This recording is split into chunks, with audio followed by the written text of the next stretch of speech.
Bienvenidos al Evangelio para la Vida en Pareja. Hoy es domingo, 23 de agosto, y este es el Evangelio, según San Mateo, capítulo 16, del 13 al 20, en el nombre del Padre, y del Hijo, del Espíritu Santo. Amén. En aquel tiempo, al llegar a la región de Cesarea de Filipo, Jesús preguntó a sus discípulos: ¿quién dice la gente que es el Hijo del Hombre?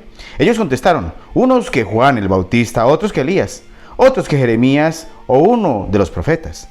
Él les preguntó: ¿y ustedes quién dice que soy yo? Simón Pedro tomó la palabra y dijo: tú eres el Mesías, el Hijo del Dios vivo. Jesús le respondió: bienaventurado tú, Simón, hijo de Jonás, porque eso no te lo ha revelado ni la carne ni la sangre, sino mi Padre que está en los cielos. Ahora yo te digo: tú eres Pedro, y sobre esta piedra edificaré mi iglesia, y el poder del infierno no la derrotará. Te daré las llaves del reino de los cielos, y lo que ates en la tierra quedará atado en los cielos, y lo que desates en la tierra quedará desatado en los cielos. Y les mandó a sus discípulos que no dijesen a nadie que él era el Mesías. Palabra del Señor. Gloria a ti, Señor Jesús. Bueno, nosotros ya hemos visto este Evangelio. Hemos hecho la reflexión: ¿ustedes quién dice que soy yo? Siempre debemos aclarar eso, ¿no? Siempre debemos tener muy presente eso. Pues es que tú, que debes darles un testimonio personal en lo que está diciendo Jesús, está pidiendo un testimonio. Está pidiendo además que tomen lugar, que tomen un partido claro. ¿Cierto? Que tomen un partido claro. Bueno, ¿quién dice que soy yo? Tú dices que Jesús es la sabiduría encarnada. Seguramente me estás diciendo que sí. Bueno, tú dices que Jesús es el hombre que vino, el Dios que se encarnó y que vino a decir toda la verdad. Seguramente que dices que sí. Que Él verdaderamente es el camino, el que hay que recorrer. Seguramente que me dices que sí. La pregunta es: ¿tú das testimonio de eso que dices que es Jesús? O sea, Jesús que vino a plantear la verdad, ¿tú vives esa verdad?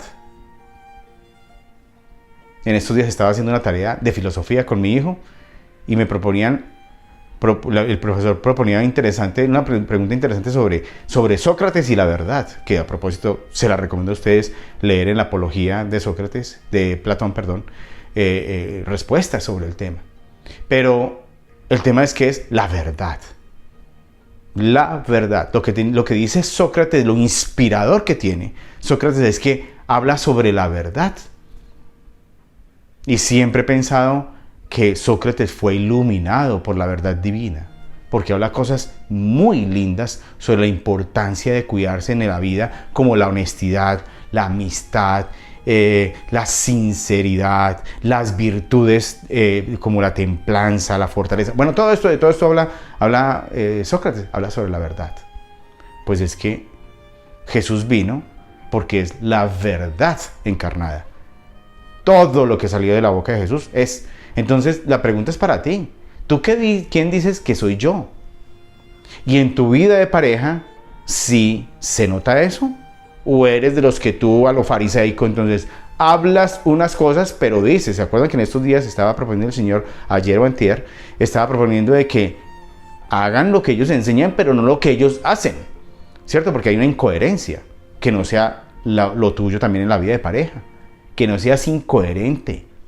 Que no te vean tan piadoso y tan tirado, pues, en una misa, ya en una banca, pues, que mejor dicho está que toca el cielo, de solo verlo arrodillado, pero que entonces por ahí tienes tu pornografía escondida, tus finanzas escondidas, tu murmuración, tu desprecio con tu suegra. Sí, que no sea de eso, porque entonces, ¿qué estás diciendo tú? ¿Quién dices tú que soy yo? El Señor está diciendo, ¿sí? Si yo digo Jesús es porque yo a Jesús realmente lo llevo a mi corazón. Y lo llevo a mi corazón y lo reflejo. Porque si no, esto no es. Ahora, estamos hablando aquí de que Jesús eligió a un hombre. Eso es un lío que tienen los hermanos separados con la iglesia de un momento a otro. Siglos en que nadie se lo cuestionó, pero como llegó uno muy inteligente que dijo: no, eso no es así. Entonces los demás dijeron: sí, no es así, no es así. Flautista de Hamelin, como les decía yo a ustedes ayer, ¿no? El flautista de Hamelin. empieza a decir unas sonadas, unas melodías, inmediatamente las raticas. Sí, es que es interesante, es una figura interesante la del flautista de Hamelin. Sí, sabiduría popular, interesante. ¿Cómo es que tocan cada cosa? Entonces, listo. Sí, sí. Desde Pedro, uno encargado en la iglesia. Uno, y todos se sometían a Pedro. Todos se sometían a Pedro. Todos, y lo que Pedro diga. Y Pedro se podía equivocar. Sabemos el primer concilio, cierto, que había un tema ahí muy, muy interesante sobre, bueno, la circuncisión, sí o no, y entonces tuvieron que reunirse. Y bueno, Pedro, como buen judío, decía que sí, que hasta que se dio cuenta de que, no, venga, no. No quiere decir que es que, mejor dicho, pues en todo. Sí, en todo lo que dice es ajustado. No, pero en todo caso es la cabeza de la iglesia. Desde entonces. Ahora, ¿para qué nos sirve esto a nosotros? Porque como ustedes tienen a veces unos términos muy raros, yo pienso desobligantes. ¿Usted es papista? A mí me preguntan. Papista, ¿y ese nombre? ¿Quién sacó ese nombre? Ese nombre parece inventado por el mismo demonio. Papista. Descalificador, parece farisaico. ¿Sí? Descalificador, como que bueno, denigrante pues del papa. Papista. Cualquier papista. Sí, yo me acuerdo cuando yo me acerqué a la iglesia.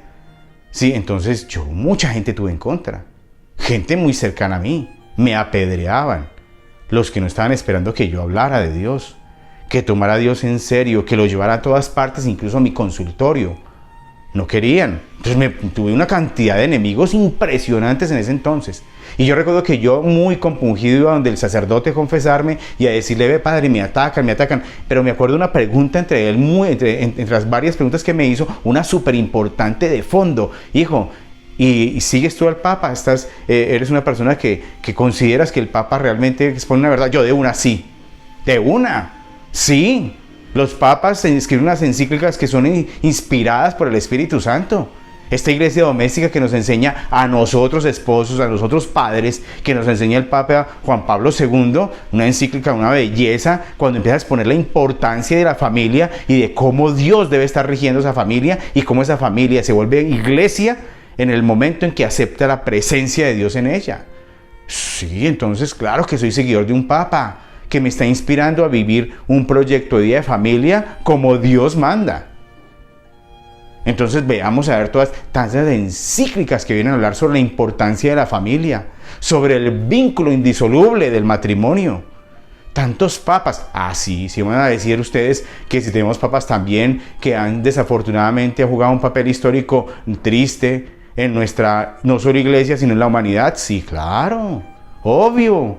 Hay obispos que no dan testimonio, ¿sí? Monseñores que uno dice, no, esto me da mucha pena, pero no es. Sacerdotes, sí, pero que son la gran mayoría, no.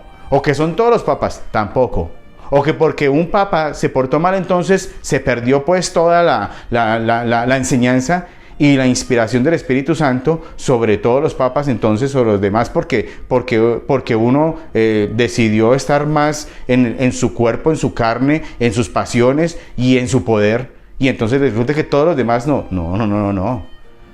Decimos San Juan Pablo II, San Juan XXIII, santos, el Papa Gregorio Magno, o sea, santos, inspirados, guiados por el Espíritu Santo.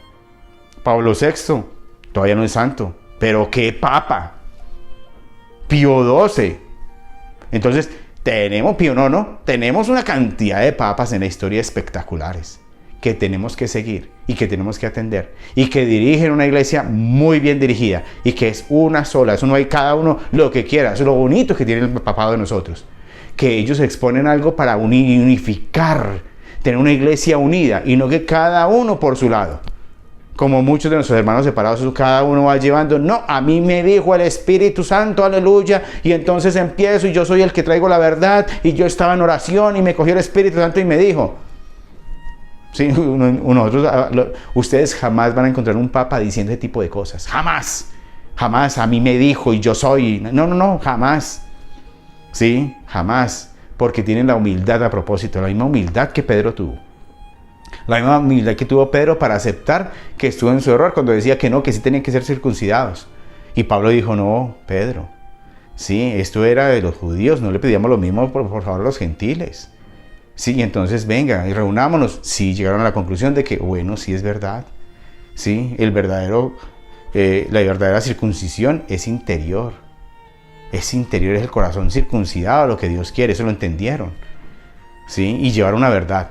Esa verdad la necesitamos nosotros conocer y llevar en nuestro hogar. Para que tengamos matrimonios bonitos, matrimonios justos, matrimonios unidos, inseparables. Para que seamos realmente testimonio de Dios en nuestro hogar, en nuestra iglesia doméstica. La gloria sea al Padre, al Hijo, al Espíritu Santo.